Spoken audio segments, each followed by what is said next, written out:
Great. Thanks to the UK panel, Michael Dzimbinski from British Chamber of Commerce for putting that together. Great insights into what's happened in the UK. Thank you very much for all the panelists as well. So we are now on to one presentation on artificial intelligence, applied AI, one of the biggest trends and important things going on in the world today. Central European talent is very strong, and we have Richard Guga from Nettle AI, who is also part of the new Slovak AI Association. He is on with a 15-20-minute presentation about applied artificial intelligence, followed by at 12 o'clock this morning, Moldova, and I'll tell you a bit more about Moldova after this AI panel. So over to you, Richard. Thank you.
Hi, my name is Richard Guga, and I'm with Nettle AI, a small, young, dynamic startup company based here in Bratislava, Slovakia.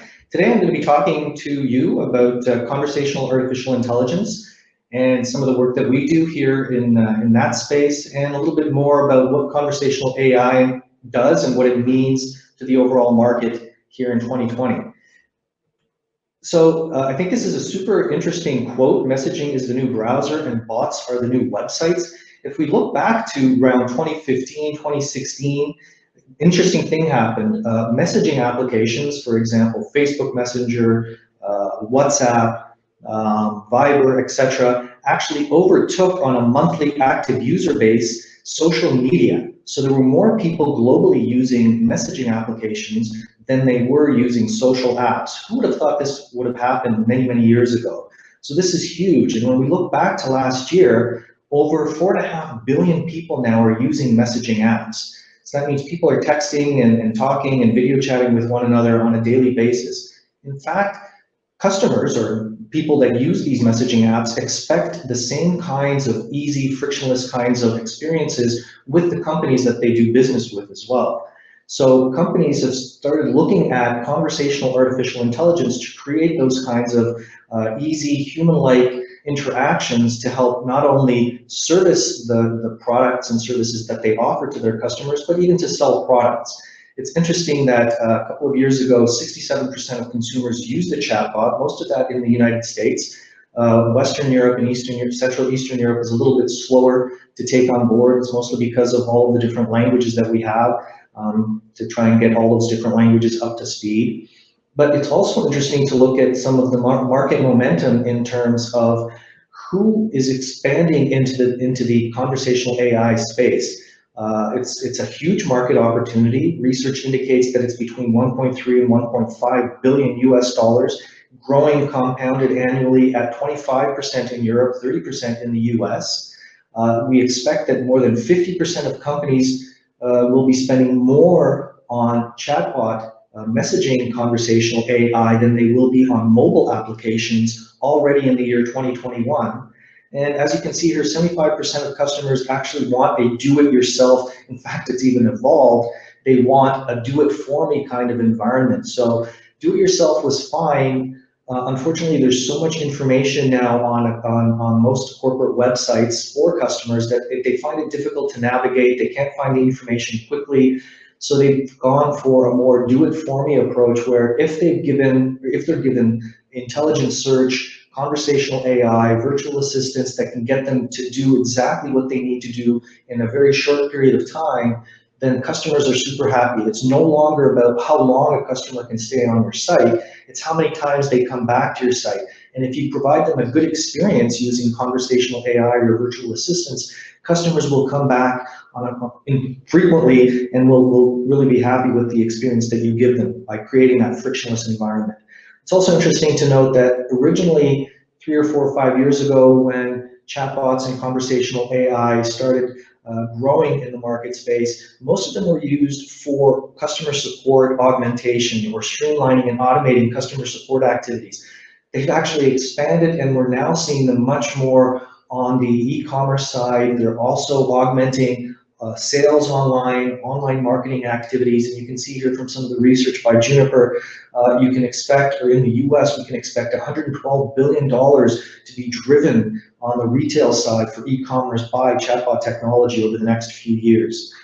So as I mentioned, Nettle is a conversational AI platform or conversational AI service provider based in Slovakia, Bratislava, Slovakia.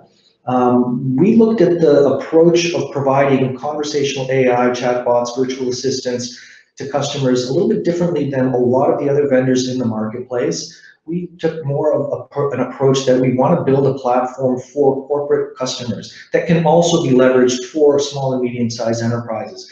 But certainly the functionality and capabilities that the conversational AI provides should be for a corporate customer base. And what that means is, our experience was that corporate customers really need an environment that's scalable, flexible, and dynamic. And what I mean by that is a lot of the conversational AI platforms are very much static decision tree based kinds of solutions. They're not very scalable. They're usually built for one business unit kind of use case, and then it's hard to expand them or extend them into other areas. It becomes very expensive, and the user experience becomes somewhat robotic because you have to think of all the kinds of questions that the customer might ask and only offer them a few examples of responses. We took a different approach here. We chose to go down the natural language processing, machine learning, neural network path. A little more complicated. We call it AI driven because we are using custom algorithms as well as a lot of technology around building the underlying platform and framework to understand the natural language that is being spoken by the customer. So we offer open text kind of approaches, not just choosing from different options when you're interacting with the customer. We also chose to go down a path of giving customers the flexibility to deploy on-premise. We work with customers in the finance, telco, insurance space, and here customers really require data privacy. Certainly in Europe, GDPR and data privacy is really, really important. A lot of the big vendors didn't offer this flexibility. All of them that we know of provided only a cloud-based environment for their virtual agents. This can be challenging and somewhat restrictive to a lot of, like I said, customers that have GDPR, very strict GDPR requirements. So we offered an on-premise, a cloud, and a hybrid scenario where the non-data privacy kinds of work streams can be offloaded to the cloud. The privacy ones can be on-premise, and then they can mix the two where necessary. So this is a huge benefit for a lot of customers, and this is what also differentiates us as a company from some of the other vendors in the marketplace. Obviously, if you're looking for a conversational AI platform, you have to have it omni-channel, meaning you can't just have it in one environment, one channel to deploy to. A lot of conversational AI platforms are Facebook only, Facebook Messenger only. You want to make sure that you have the capability for the customer to deploy both on messenger apps such as Facebook or WhatsApp or Viber, but you want to give them flexibility to deploy in emails, certainly on a web page if they have a web environment, and also SMS and RCS, which I'll talk about in just a second. We also noticed that it's very important to have this natural human handoff capability when the agent, the virtual agent, doesn't understand what the customer is trying to do, even after multiple kinds of queries to clarify what the customer wants, what the intent is. You want to be able to give the agent that capability to hand off to a human person in a call center, a contact center. So we've also gone out and built some APIs and some connectors for Genesys, and we're also working on them for Cisco, the two largest platforms for contact centers in the world. As I mentioned, it's also super important to look for a provider that doesn't only give you the back-end customer support kinds of capabilities, but also looks to the future and gives you the capability to maybe do some sales funneling through online banners or online marketing and targeting through a virtual agent that way. So you want to have capabilities for potentially doing digital onboarding. We've provided that capability through smart ID capture, where you can take a document, capture it, it's a driver's license or a citizenship ID card, capture that document, extract the data securely, and input it into a form.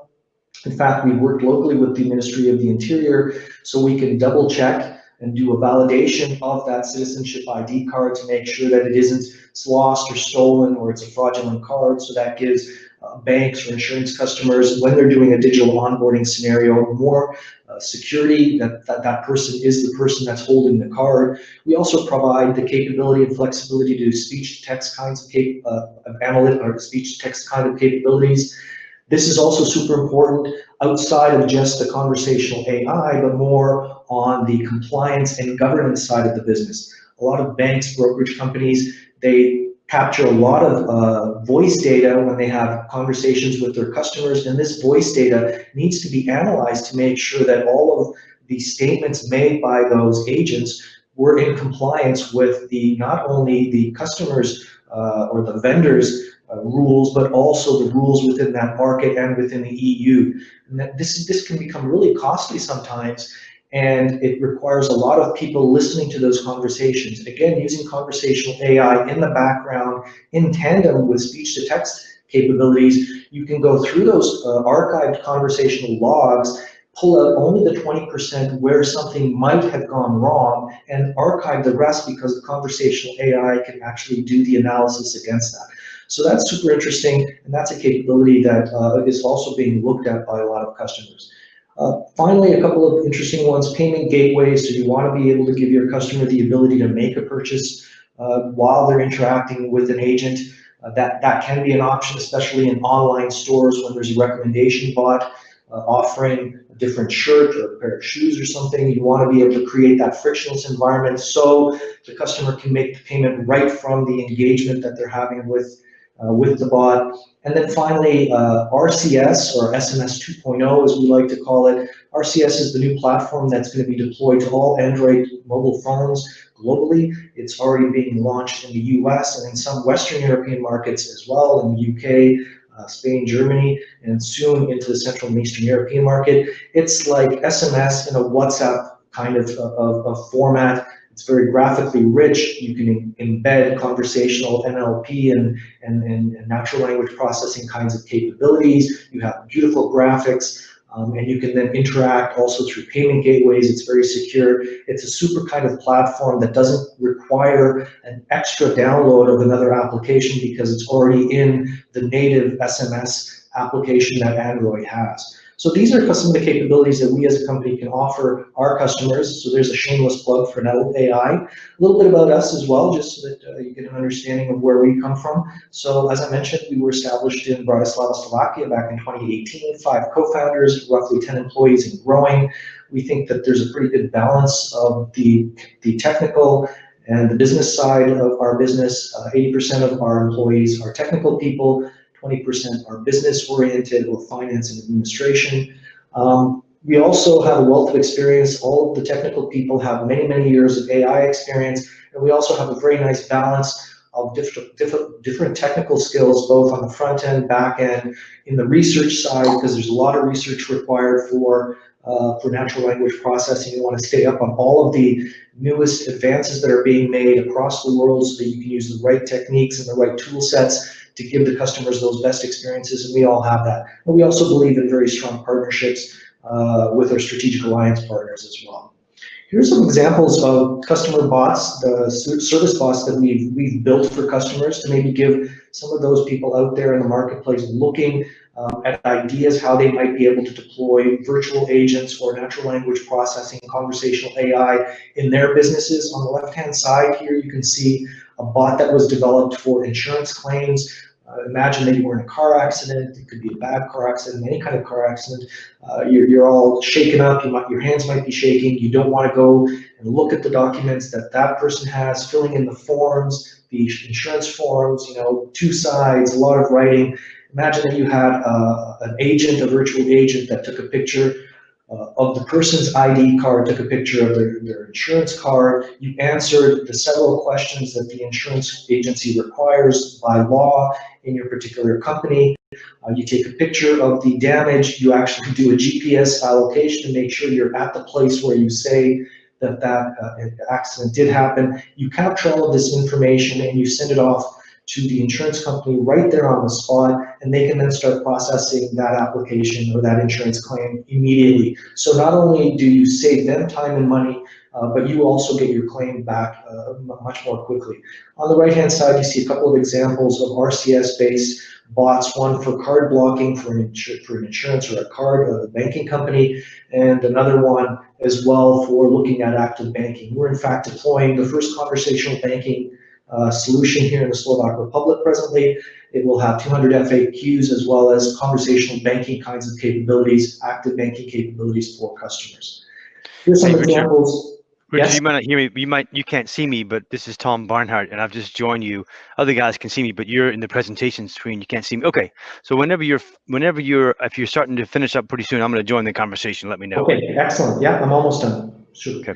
So as you can see, there's a couple of other bots that can be developed, not only on the service side, which we saw on the previous slide, but you can also develop bots to help augment and enhance and enrich your e-commerce kind of business. On the left-hand side, these are banner bots. These are actually virtual bots or bots that can communicate with people in a banner ad. So this is great if you're trying to get the customer to do a conversion from a site that they might be visiting. We've done a number of these. We've actually had a Google global case study on the ESET bot that was deployed in Canada, a very successful bot as well, and we're really pleased about that global success story that we have. On the right-hand side, there's some e-commerce bots, as I already mentioned, an online bot for a online shopping company, and then also a bot for betting. Here I just mentioned the Google case study that we deployed for ESET. We're very pleased about that. And then I'm just tooting our horn a little bit here. We were the best AI ML startup in Slovakia last year, and we're also a signatory member of the Slovak Research Center for AI here in the Slovak Republic. Slovakia, as with many other countries around Europe, they're looking at ways to expand and deploy artificial intelligence capabilities, both to their ministries, municipalities, as well as other parts of their government infrastructure, and we're helping the local organization to help create the right policies and do the right research so Slovakia as a country benefits from all that. And that's it. Thank you very much for your time. Okay, great. Interesting very much, Richard. We've got about 10 minutes left before we go on to the next presentation. But I wanted to kind of just talk a bit about some of the points you raised and some applications. Sure. Good overview of what you're doing. And let me ask you a bit more of what would be, from your perspective, the biggest sector or type of consumer market that has really not adapted this type of technology yet? That's sort of the low-hanging fruit, if you will, anywhere in the world. And then second part of that same question, which markets, country-wise or geographically, are also lagging from that perspective? Sure.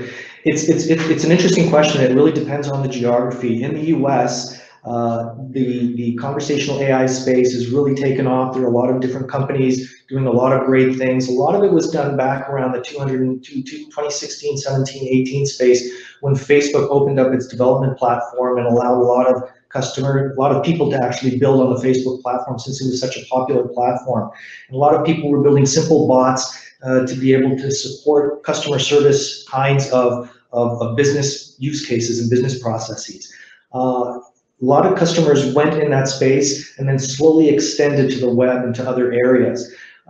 Some of the verticals that were early to adopt that were some of the banks, some of the contact center people, or some of the larger contact center businesses. Certainly the online vendors were looking at ways to do that. And there wasn't, back in those days, the technology was still evolving and the bots weren't 100% tuned, shall we say, and they were also, like I said, very much static oriented, which means that they felt very robotic and they didn't answer the intents that the customer wanted. So there was a little bit of pushback saying that these bots aren't doing what we need them to do. Things have improved a lot over the last few years, and we're seeing a lot more benefit. And also by having vendors providing much more guidance on where a good use case is to deploy a bot rather than deploying it everywhere. And that's another thing that's, there's been a lot of marketing around chatbots and conversational AI, and customers don't really know, and they think that they can deploy it any place they want to. You really need to choose it in the right place so customers can accept it, understand that it is a good frictionless tool set for them, and then you can expand it elsewhere after some good experiences. Some of the segments that are very popular in the US and slowly becoming more popular here in Western Europe, certainly finance, telco, insurance, the banking, these are the places that are a little more slow in the European space to take this on, but they're starting to see more opportunities there. And certainly we see it in the online shopping space as well. A lot more people are trying to deploy it in those areas. Customer support, as I mentioned, is very broad, so you might not even see a chatbot. It might be supporting agents in the back end to do coaching or whispering, as they call it, so helping new agents come on board, or also helping agents learn the technology, so the agent helps them do that, or the virtual agent helps them do that. And you're slowly starting to see, as the technology evolves, that a lot more of it is moving into the e-commerce or cognitive commerce kind of a space where agents can help somebody make a purchase, they can convert a customer, move them to another website, et cetera, et cetera. So has this COVID crisis been sort of net neutral for you guys or positive? What's your view of it in terms of, I mean, if it's e-commerce driven, of course it's been a boom, but I'm curious about your particular sector. It's sort of a mixed bag. If you had projects that were in the process of being evaluated and or deployed, some of them were put on hold just because there were other issues that customers were facing. But customers realized that creating virtual agents where you don't need people, in fact, it augments a lot of the business that they already have, and in fact can make it better.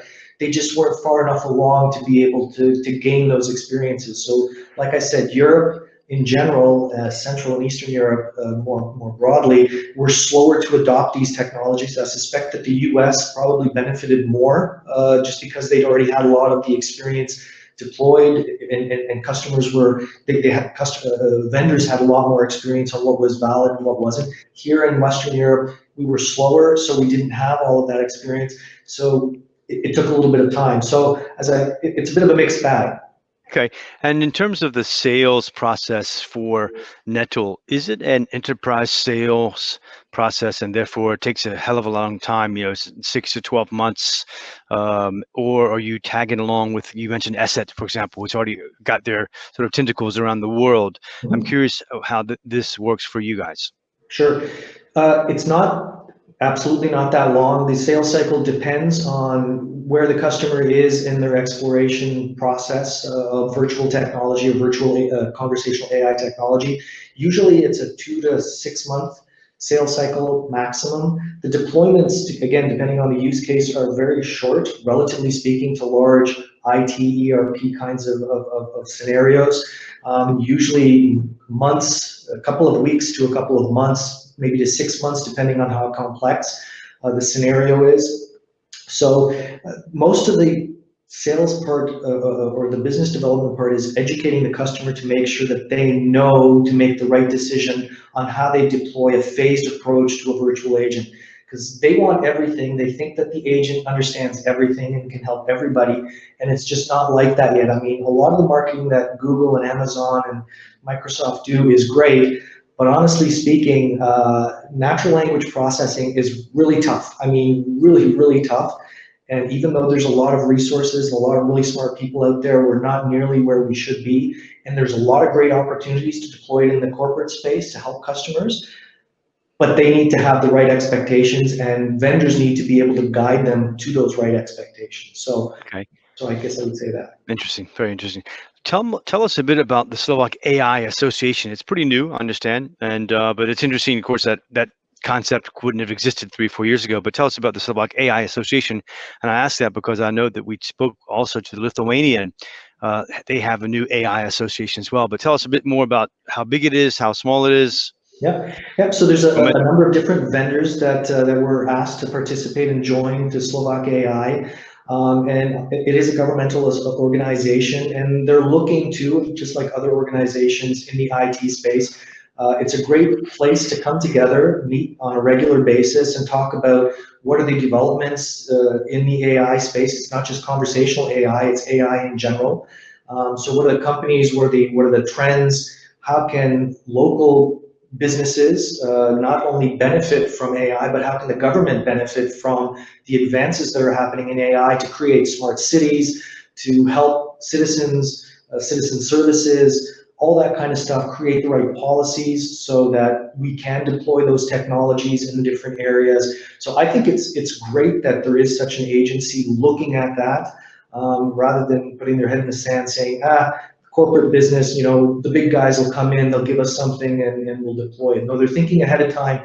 If this is something that looks really interesting and it aligns with their plan for, like I said, smart cities and development for infrastructure in the long run, then why not adjust the policies and identify the partners that can help deliver that, so the citizens actually benefit from it sooner rather than later, rather than a lot of trial and error. Let's see how we can make it much quicker and much cheaper for us as a country. And I think that's smart.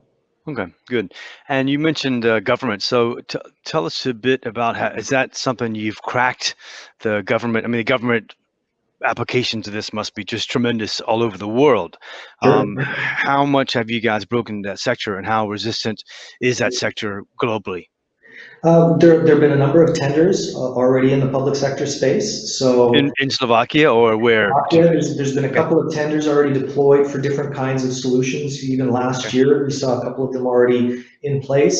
Uh, it's an area that we see. There's a number of tenders that are out now. Like I said, in the municipalities to start doing some of these. Some of the cities have already deployed early virtual agents, early chatbots. So we'll see what the feedback okay, there is. okay. But we still see a huge potential.